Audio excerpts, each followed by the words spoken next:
ভাই কিছু খারাপ মনে করতে পারে অনেকে, কিন্তু আমি বলি সবাই সেলফিশ। এবং আজকের রাষ্ট্রের এই যে যত সমস্যা বলেন, আরে ভাই হাসিনা কি রাজনীতিবিদ ছিল নাকি?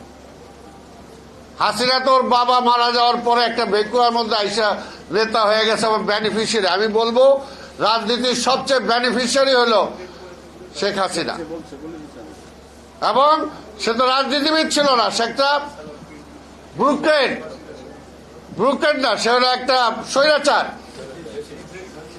যখন স্বৈরাচার হয়ে যায়, ওই সেলফিস থেকে এসে দেওয়া স্বৈরাচার যখন হয়ে যায়, তখন সে রাজনীতিবিদ থাকে না।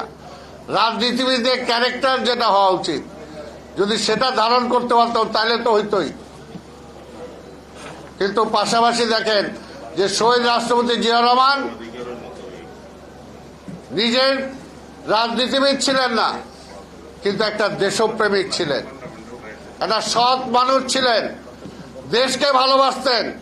এই কারণে যখন সেই পাকিস্তানের আমলেই যখন বাংলাদেশের রাজনীতিবিদরা, বাংলাদেশের মানুষ বৈষম্যের শিকার হতো, তখন সেখানেও সেটা প্রতিবাদ করেছে।